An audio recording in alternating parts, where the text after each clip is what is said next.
Hello everyone, welcome back to the channel. Today we're talking about the F-84G in 1/32nd scale from Hobby Boss. Slightly different format than normal. I'm just going to talk about my notes from the build here because just unboxing it took like 15 minutes, so I'm going to put the unbox and the actual build video separately, and I'll link to that in this video. Let's talk about the good stuff first. The plastic, awesome.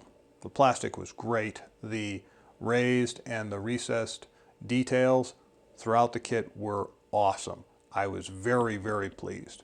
This is a very good looking kit. Options. Tons and tons of options for how you want to build this and how you want to display it. As you can see, I have mine built mostly slick and in flight. Now I'm building this for a specific reason, so that's why I did that. But it has tons of armament options, and you've got two different marking options. More about that later. You've got different wingtip options, both of which I believe are accurate for both of those marking sets.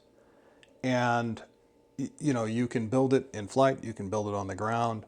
The landing gear, which I'm surprised to say this, sadly, I didn't use, actually looked really good. It has plastic landing gear and metal landing gear, and it just looked really good. And it has rubber tires, so I actually felt a little disappointed that I didn't get a chance to use that.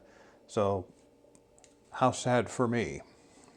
But one thing of note about the landing gear is that oftentimes with these kits, these kinds of kits, the landing gear doors don't fit if you try and put them on the actual model kit. You know, if you try and close everything up, a lot of times you have to do all sorts of modification to get those to fit.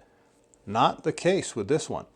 This went together beautifully. I had no trouble sealing those things up. Everything was a perfect fit.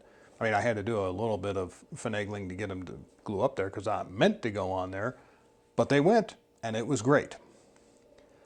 Now let's get into the bad news. We'll get to the really bad news last. The only fitting issues I had one fitment issue that was my own fault, and I'm going to talk about that now because this will get you if you're not careful. And that is this front end right here.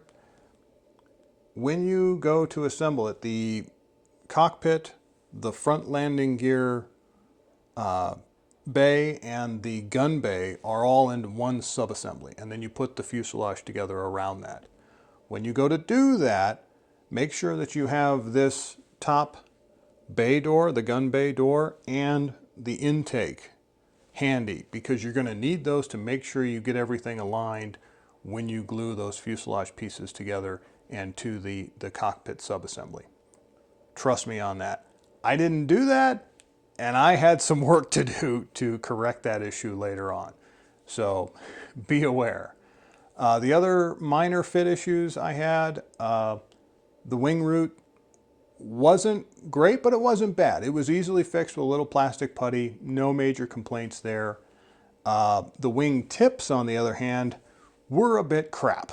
They did not fit on there very well, at least these didn't. There is another wing tip option that might fit better, but this one I really struggled to get to mount on there nicely and had quite a bit of gap filling to deal with. The other major gap filling issue and the major problem I had with fitment was actually with the pylons for these underbelly tanks. Those did not fit at all. I mean, the huge gap. There's still a gap there, which I'm a little ashamed of, but also not, because yeah, it's done. But that's really the only fitting issues I had. Everything else went together really nicely. The last complaint that I have is actually a really big one, because this is such a beautiful kit as far as the plastic is concerned. I was really disappointed with the decals. Now, I admittedly went with the more complicated decal markings for this kit. And if I had it to do over again, and if you wanted to do the 58th Fighter Bomber Group markings for this kit, I recommend that you take the time and just paint it. Mask it and paint it. It will be probably the same amount of time as fighting with these decals and will look nicer in the end. Many of the stencils had a problem with how they were laid out. So rather than, like taking a group of stencils and putting them on a rectangular piece of release film, that's not what happened. They would take like 3 or 4 different stencils, like this fairly complicated stencil grouping right here,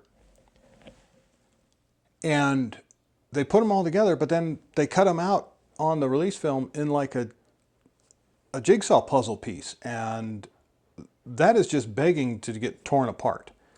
And so for that, fair warning, I would suggest you spend quite a bit of time on those decals, and the stencils especially, cutting those things out into separate pieces and just putting them down like that, rather than trying to drag those puzzle pieces off, because I did it the hard way and it sucked. The really big pain, however, when it comes to the decals, wasn't really the stencils so much as these giant monsters that were going on. Aside from being not horribly good, they're very, very thin, which is a good thing, because when you soften them up, they set in beautifully. However, they also tear. And a few of them tore before I even touched them. They were just falling apart on the backing sheet, which was a little bit depressing. It was a lot depressing, actually.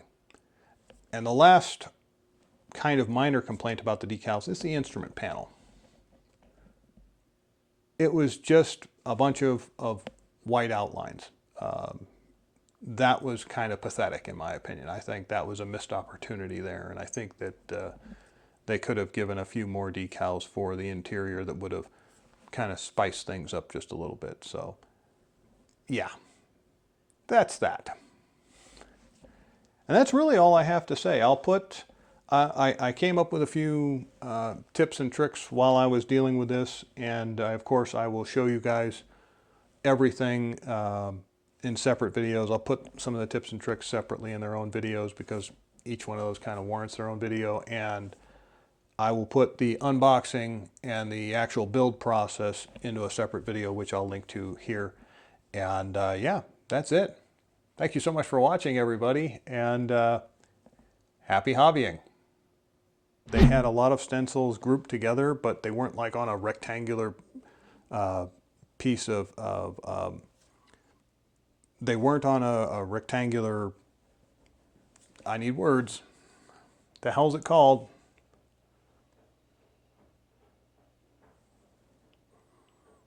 Damn it.